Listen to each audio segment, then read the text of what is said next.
எமது சேனலை சப்ஸ்கிரைப் செய்து எம்மோடு இணைந்திடுங்கள். இலங்கையில் மறு அறிவித்தல் வரை மூடப்படும் பாடசாலைகள். இலங்கையில் உள்ள அனைத்து பாடசாலைகளும் மறு அறிவித்தல் வரை மூடப்படுவதாக சற்று முன்னர் தகவல் வெளியாகியுள்ளன. இந்த விடயத்தை கல்வி அமைச்சர் பேராசிரியர் ஜேல் பேரிஸ் அறிவித்துள்ளார். அத்துடன் நாட்டில் உள்ள அனைத்து முன்பள்ளிகள் மற்றும் பல்கலைக்கழகங்கள் என்பவற்றையும் மறு அறிவித்தல் வரை மூடுவதற்கு தீர்மானம் எடுக்கப்பட்டுள்ளதாக சுட்டிக்காட்டப்பட்டுள்ளது. நாட்டில் அதிகரித்து வருகின்ற கோவிட்-19 பரவல் அச்சுறுத்தலை தொடர்ந்து இந்த தீர்மானம் மேற்கொள்ளப்பட்டு வருவதாக கல்வி அமைச்சர் குறிப்பிட்டுள்ளார். இதேவேளை நாட்டின் அனைத்து பகுதிகளிலும் மேலதிக வகுப்புகளை நடத்துவதற்கும் மறு அறிவித்தல் வரை தடை விதிக்கப்பட்டுள்ளதாக இதன்போது அவர் சுட்டிக்காட்டினார். அரசு தனியார் நிறுவனங்களுக்கான விசேட அறிவிப்பு. நாட்டில் கொரோனா பரவல் அதிகரித்துள்ள நிலையில் அரசு மற்றும் தனியார் நிறுவனங்களில் அவசியமற்ற நிகழ்வுகள் நடத்துவது குறித்து முறைப்பாடுகள் கிடைக்கப்பட்டுள்ளதாக பொது சுகாதார பரிசோதகர்கள் சங்கத்தின் செயலாளர் மகேந்திர பாலசூரிய தெரிவித்துள்ளார். அதன்படி சில நிறுவனங்களில் நிகழ்வுகள் நடத்தப்பட்டிருந்த நிலையில் அவர்களில் பலருக்கு தொற்று உறுதி செய்யப்பட்டுள்ளதாகவும் அவர் தெரிவித்துள்ளார். இதன் காரணமாக அரசு மற்றும் தனியார் நிறுவனங்களில் அவசியமற்ற நிகழ்வுகளை நடத்துவதை தவிர்க்குமாறும் அவர் வலியுறுத்தியுள்ளார். அத்துடன் நிறுவனங்களில் ஊழியர்களை அழைத்து கூட்டங்களை நடத்துதல், நிகழ்வுகளை நடத்துதல் போன்று முற்றாக தவிர்க்கப்பட வேண்டும் என்று அவர் சுட்டிக்காட்டியுள்ளார். இந்த விடயங்களை கருத்தில் கொள்ளாது பொறுப்பற்று செயல்படுகின்ற நிறுவனங்கள் மற்றும் நிறுவன உரிமையாளர்களுக்கு எதிராக நடவடிக்கை எடுக்கப்பட வேண்டும் என்றும் அவர் எச்சரிக்கை விடுத்துள்ளார். மேலும் தனிமைப்படுத்தல் சட்ட விதிகளை மீறிய குற்றச்சாட்டில் அவர்களுக்கு எதிராக சட்ட நடவடிக்கை எடுக்கப்படக்கூடும் என்றும் மகேந்திர பாலசூரிய குறிப்பிட்டுள்ளார். ஆபத்தான காலத்தை நோக்கி நகரும் இலங்கை அடுத்த வாரம் இன்னும் நெருக்கடி மிக்கதாகலாம். மீண்டும் ஒருமுறை மேல் மாகாணத்தில் அதிக கோவிட்-19 தொற்றாளர்கள் இனம் காணப்பட்டுள்ளதாக தெரிவிக்கப்பட்டுள்ளது. அத்துடன் வடமேல் தென் மாகாணங்களிலும் ரத்தினபுரி மாவட்டத்திலும் அதிக தொற்றாளர்கள் இனம் காணப்பட்டுள்ளதாக பொது சுகாதார அதிகாரிகள் சம்மேளன தலைவர் எம் பாலசூரிய தெரிவித்துள்ளார். இதன்போது மேலும் அவர் குறிப்பிடுகையில் தற்போது நாளாந்தம் 1900 என்ற அளவில் கோவிட்-19 தொற்றாளர்கள் இனம் காட்டப்பட்டு வருகின்றனர். இந்நிலையில் அடுத்த வாரம் இன்னும் நெருக்கடி மிக்க வாரம் என்று அது அவ்வாறான ஒரு நிலை ஏற்படுத்தக்கூடியதாக இருக்கும் என்றும் பாலசூரிய குறிப்பிட்டுள்ளார். இலங்கையை பொறுத்தவரையில் ஆபத்தான காலத்தை நோக்கி நாடு சென்று கொண்டிருக்கிறது. எனவே சுகாதார அதிகாரிகள் கொரோனாவின் 3வது அலையை கட்டுப்படுத்த நடவடிக்கைகளை மேற்கொள்ள வேண்டும் என்று அவர் கோரிக்கை விடுத்துள்ளார். இந்த நடவடிக்கைகளுக்கு பொதுமக்களின் ஒத்துழைப்பு அவசியம் என்று அவர் மேலும் தெரிவித்துள்ளார். இதற்கிடையில் போலீசாரும் சுகாதாரத்துறை அதிகாரிகளும் நேற்று 187 இடங்களில் சோதனை நடத்தியுள்ளனர். அவற்றில் நேற்று 152 உடற்பயிற்சி அகங்கள், தின பராமரிப்பு நிலையங்கள், பிரத்யேக வகுப்புகள் மற்றும் விருந்தகங்கள், உணவகங்கள் என்பன அடங்குகின்றன என்பது குறிப்பிடத்தக்கது. தடுப்பூசி பெற்றுக்கொண்டவர்களுக்கும் தொற்று ஏற்படக்கூடிய வாய்ப்பு, விடுக்கப்பட்ட எச்சரிக்கை. நாட்டில் தடுப்பூசி பெற்றுக்கொண்டவர்களுக்கும் கொரோனா தொற்று ஏற்படக்கூடிய வாய்ப்புகள் உள்ளதாக தொற்று நோய் பிரிவின் விசேட வைத்திய நிபுணர் சுதத் சமரவீர தெரிவித்துள்ளார். கொழும்பில் நேற்று இடம்பெற்ற விசேட ஊடக சந்திப்பில் அவர் இதனை குறிப்பிட்டுள்ளார். இதன் காரணமாக அவர்கள் முறையான சுகாதார வழிகாட்டுதல்களை பின்பற்ற வேண்டியது மிகவும் அவசியமாகும் என அவர் சுட்டிக்காட்டியுள்ளார்.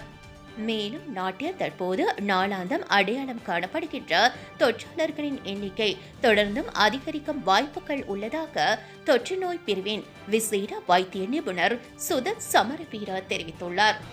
அத்துடன் நாட்டில் தற்போது கொரோனா தொற்றின் பரவல் நிலையானது எந்த அளவில் காணப்படுகிறது என்பதை எதிர்வருகின்ற நாட்களில் அடையாளப்படுத்திக் கொள்ள முடியும் என அவர் குறிப்பிட்டுள்ளார். அதனை அடிப்படையாக கொண்டு தொற்றாளர்களுக்கு சிகிச்சை அளிப்பது மற்றும் வைத்தியசாலை நடவடிக்கைகளை முகாமைத்துவம் செய்வது என்பன குறித்து தீர்மானம் ஒன்றுக்கு வர முடியும் என்று அவர் சுட்டிக்காட்டியுள்ளார். இதேவேளை மற்றொரு பக்கத்தில் தொற்று பரவலை தடுப்பதற்கான நடவடிக்கைகளும் முன்னெடுக்கப்பட உள்ளதாகவும் தொற்று நோய் பிரிவின் விசேட வைத்திய நிபுணர் சுதத் சமரவீர தெரிவித்துள்ளார். PCR பரிசோதனைக்கு உட்படுத்தப்பட்ட பின்னர் பொதுமக்கள் பின்பற்ற வேண்டிய வழிகாட்டுதல்கள். PCR சோதனைக்கு உட்படுத்தப்பட்ட பின்னர் பொதுமக்கள் பின்பற்ற வேண்டிய வழிகாட்டுதல்களை சுகாதார சேவைகள் பணிப்பாளர் நாயகம் வைத்திய கலாநிதி அசேல குணவர்தன வெளியிட்டுள்ளார். அதன்படி சோதனை முடிவுகளை பெற்றுக்கொள்ளும் வரை பொதுமக்கள் தம்மை தாமே சுயமாக தனிமைப்படுத்திக் கொள்ள அறிவுறுத்தப்படுகின்றார்கள் என்று தெரிவிக்கப்பட்டுள்ளது. சோதனை முடிவுகளை பெற 2 முதல் 3 நாட்கள் ஆகலாம் என்று சுட்டிக்காட்டப்பட்டுள்ளது. வீட்டில் மற்றவர்கள் இருந்தால் PCR சோதனைகளுக்கு பிறகு சுயமாக தனிமைப்படுத்தும் போது வீட்டில் கூட முகக்கவசங்களை அணியுமாறு பொதுமக்களுக்கு அறிவுறுத்தப்பட்டுள்ளது. PCR சோதனையின் முடிவு கிடைக்கும் வரை அவர்கள் வீட்டில் தனித்தனி பாத்திரங்களாக பயன்படுத்த வேண்டும் என்றும் அறிவுறுத்தப்பட்டுள்ளது. ஓய்வு எடுத்தல், அதேபோன்று நிறைய தண்ணீர் குடிக்கவும் பொறுப்புடன் செயல்படவும் வலியுறுத்தப்பட்டுள்ளன. பல இடங்களில் PCR சோதனை முடிவுகளை பெறும் போது சிக்கல்கள் இருப்பதாக பொது சுகாதார அதிகாரிகள் முன்னதாக சுட்டிக்காட்டியிருந்தனர். PCR சோதனைக்கு பின்னர் கிட்டத்தட்ட 2 அல்லது 3 நாட்களிலேயே முடிவுகள் வெளியிடப்படுகின்றன. இந்நிலையில் சோதனை செய்வதற்கும் வெளியிடுவதற்கும் இடையிலான இடைவெளியில் வைரஸ் அதிகமானவர்களுக்கு பரவக்கூடும் எனவும் சுட்டிக்காட்டப்பட்டுள்ளது. கோவிட் அதிதீவிரம், மாகாண மட்டத்திலாவது முடக்க வேண்டும், அரசிடம் சஜித் அணி வலியுறுத்தல்.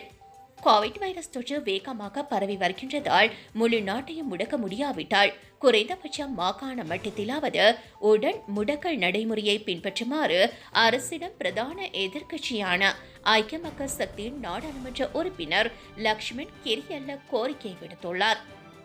இது தொடர்பில் அவர் மேலும் தெரிவிக்கையில், ஒரு புறத்தில் எதிரணி உறுப்பினர்களை அரசியல் ரீதியில் வேட்டையாடிக்கொண்டு மறுபுறத்தில் எதிரணியினரின் ஒத்துழைப்பு அவசியம் என அமைச்சர்கள் கோரிக்கை விடுக்கின்றனர்.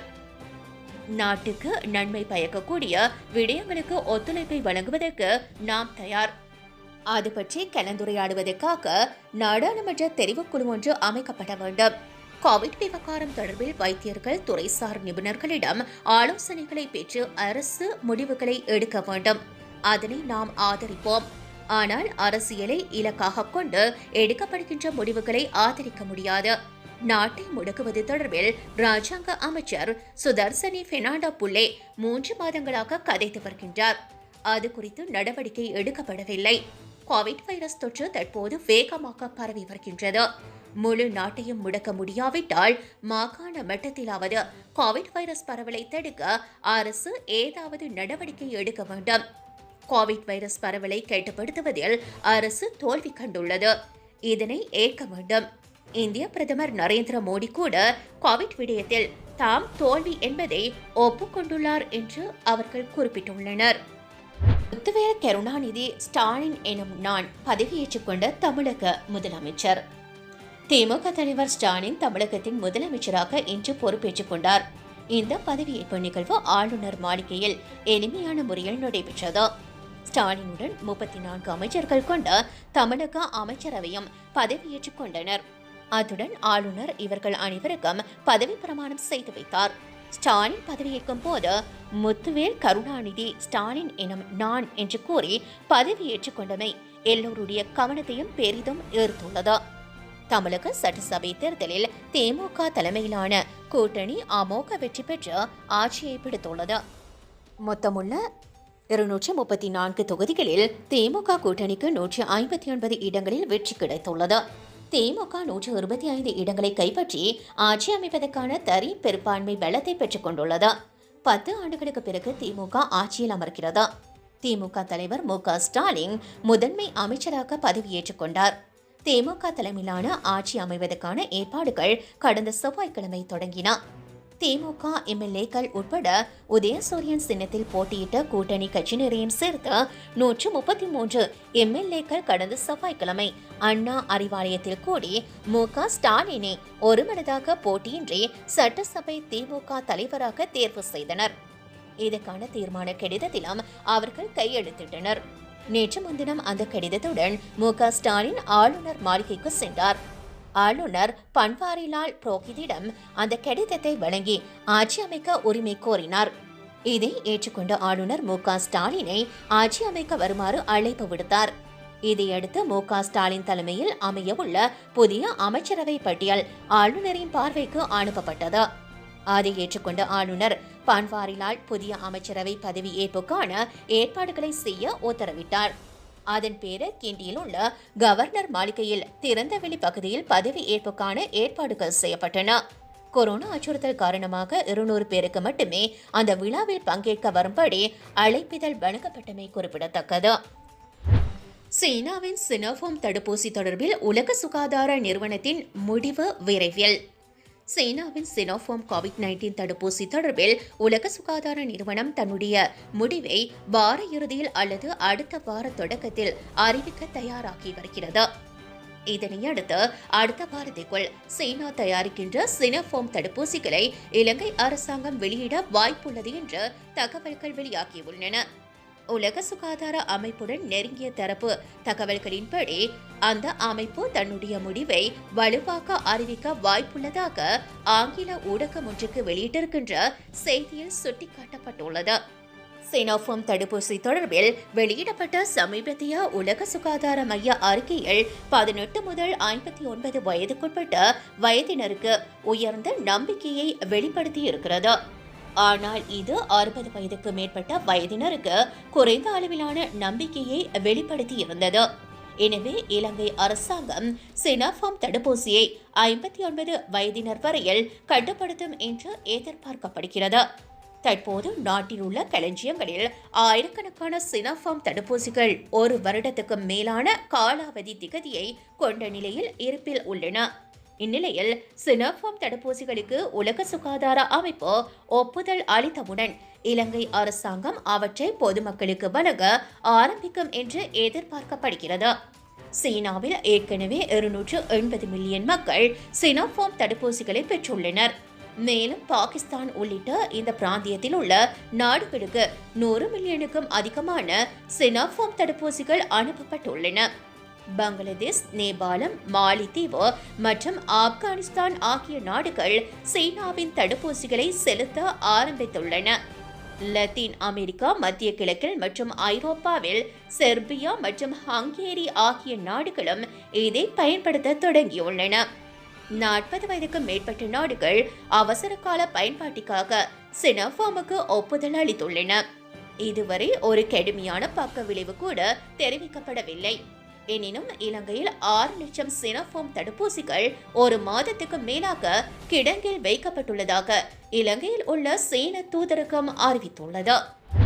கோட்டாபய அரசின் நோக்கம் என்ன? அம்பலப்படுத்திய தேரர்.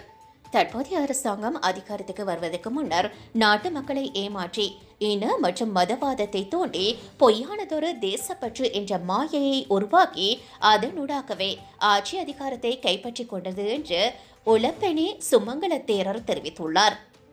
சமூக நீதிக்கான தேசிய இயக்கத்தினால் ஏற்பாடு செய்யப்பட்டிருந்த செய்தியாளர் சந்திப்பிலேயே அவர் இவ்வாறு குறிப்பிட்டுள்ளார். இதன்போது பேசிய அவர், அரசாங்கத்தினால் வெளியிடப்பட்டுள்ள தகவல்களின்படி தற்போது நாட்டில் உள்ள கொரோனா வைரஸ் தொற்றாளர்களின் எண்ணிக்கை 1,15,000 விடவும் அதிகரித்துள்ளது. ஆனால் பொது சுகாதார பரிசோதகர்கள் சங்கத்தினால் இதற்கு முற்றிலும் முரணான தகவல்களே வெளியிடப்பட்டு வருகின்றன. தொற்று நோய் தடுப்பு பிரிவினால் வெளியிடப்பட்டுள்ள எண்ணிக்கையை விடவும் கொரோனா வைரஸ் தொற்றினால் பாதிக்கப்பட்டவர்கள் மற்றும் அதனால் மரணமடைந்தவர்களின் எண்ணிக்கை உயர்வாகும் என்று அவர்கள் கூறுகின்றனர். எனவே தற்போதைய அரசாங்கம் அதிகாரத்துக்கு வருவதற்கு முன்னர் நாட்டு மக்களுக்கு ஏமாற்றி இன மற்றும் மதவாதத்தை தூண்டி பொய்யானதொரு தேசப்பற்று என்ற மாயையை உருவாக்கி அதனூடாகவே ஆட்சி அதிகாரத்தை கைப்பற்றிக் கொண்டது. அவ்வாறு பொய் கூறுவதையே கொள்கையாக வைத்து ஆட்சி பீடமேறிய அரசாங்கம் தற்போது அத்தகைய பொய்களையே தொடர்ந்தும் கூறி ஆட்சியை முன்னெடுத்து வருகின்றது. அரசாங்கம் பதவியேற்றுக் கொண்டதன் பின்னர் முதலாவதாக நாட்டின் ஜனநாயகத்தை முழுமையாக சீர்குலைக்கும் வகையில் அரசியல் அமைப்புக்கான 20வது திருத்தத்தை நிறைவேற்றினார்கள். அந்த திருத்தத்தினூடாக இதுவரை காலமும் நாடாளுமன்றத்திடமும் மக்களிடமும் காணப்பட்ட அதிகாரங்கள் அனைத்தும் தனியொரு நபரின் கைகளில் வழங்கப்பட்டுள்ளது. ஆனால் முன்னர் நாட்டு மக்களுக்கு நன்மை அளிக்கும் வகையில் செயல்படுவோம், அபிவிருத்தி நடவடிக்கைகளை முன்னெடுப்போம் என்று கூறியவர்கள் இப்போது இங்கே. சீனாவுக்கு மாத்திரம் அரசாங்கமும் ஜனாதிபதியும் அச்சப்படுகின்றார்கள் என்றே முதலில் நினைத்தோம். ஆனால் இவர்கள் அனைவருக்கும் பயம் என்பது இந்நாட்டு மக்களுக்கு முன்னர் பெரியாந்தலை பிரதேசத்தில் நடைபெற்ற சம்பவத்தினூடாக உறுதி செய்யப்பட்டுள்ளது. பொதுவாக ஒருவர் முகக்கவசம் அணியாவிட்டால் அவருக்கு தண்டனை வழங்கப்படும். ஆனால் அதிகளவான கொரோனா வைரஸ் தொற்றாளர்கள் இனம் காணப்பட்ட பிரியத்தலை பிரதேசம் 8 மணித்தியாலத்துக்கும் குறைவான காலத்தில் காமினி லொகுகேயின் உத்தரவுக்கு அமைய மீண்டும் திறக்கப்பட்டது. அவ்வாறென்றால் காமினி லொகுகேயுக்கு எதிரான ஏன் இதுவரை சட்ட நடவடிக்கை மேற்கொள்ளப்படவில்லை? இவ்வாறான பல்வேறு சம்பவங்கள் மூலம் இந்த அரசாங்கம் தலைவர் ஒருவரின்றி பயணிப்பது தெளிவாக தெரிகிறது. எனினும் அதனால் ஏற்பட்ட தாக்கங்களை நாட்டின் மக்களே அனுபவிக்கின்றார்கள். இந்த அரசாங்கம் வெளியிடுகின்ற வர்த்தமானி அறிவித்தல்கள் அல்லது புதிதாக கொண்டு வரப்படுகின்ற சட்டங்கள் நடைமுறைப்படுத்தப்படும் வரையில் அவை உண்மையில் அமுலில் உள்ளனவா இல்லையா என்ற கேள்வி இருக்கிறது. பசுவதை தொடர்பில் அரசாங்கம் தீர்மானம் ஒன்றை கொண்டு வந்தது. எனினும் அது தற்போது வரையில் நடைமுறைப்படுத்தப்படவில்லை. அதேபோன்று புர்கா தொடர்பிலும் தீர்மானம் கொண்டு வரப்பட்டது. அனைத்துக்கும் கூச்சலிடுகின்ற ஒரு சிறு பிரிவினரை திருப்திப்படுத்துவதற்காகவே அரசாங்கம் இத்தகைய தற்காலிக தீர்மானங்களை மேற்கொண்டு வருகிறது. மாறாக நாட்டின் நலனை வலுப்படுத்துவதற்கான நோக்கம் எதுவுமே இதில் இல்லை. தற்போது நாட்டில் பரவி வருகின்ற கொரோனா வைரஸ் பரவலை கட்டுப்படுத்த வேண்டும் என்பதோ அதிலிருந்து மக்களை பாதுகாக்க வேண்டும் என்பதோ அரசாங்கத்தின் நோக்கம் அல்ல. மாறாக துறைமுக நகரத்தை இலங்கை சட்டத்துக்குள் அடங்காதவாறு எவ்வாறு சீனாவுக்கு வழங்குவது என்பதிலேயே கவனம் செலுத்தப்பட்டு வருகிறது. நாட்டை சீர்குலைக்கும் வகையில் தீர்மானங்களை மேற்கொள்ளும் போது அனைவரையும் கவரக்கூடிய சில வார்த்தைகளை கூறுவது வழக்கமாக இருந்து வருகிறது. அந்த வகையில் தற்போது அபிவிருத்தி மற்றும் வளர்ச்சிக்கான முன்னுதாரணமாக சீனா இருப்பதாக கூறுகின்றார்கள். கொரோனா வைரஸ் பரவி வருகின்ற நிலையில் இந்த நெருக்கடி நிலையிலிருந்து எவ்வாறு வெளிவருவது என்ற தர்க்கமே நாடாளுமன்றத்தில் உருவாக்க வேண்டும். அரசியல் கொள்கை மற்றும் கட்சி பேதங்கள் புறம் தள்ளி சர்வ கட்சி மாநாட்டில் இந்த விடயம் தொடர்பில் ஆராய்ந்து அனைவருடைய ஒத்துழைப்புடனும் இந்த சவாலுக்கு தீர்வு காண முற்பட வேண்டும். அதன் மூலமே எமது நாடு இந்த நெருக்கடியிலிருந்து மீள முடியும் என்று அவர் குறிப்பிட்டுள்ளார்.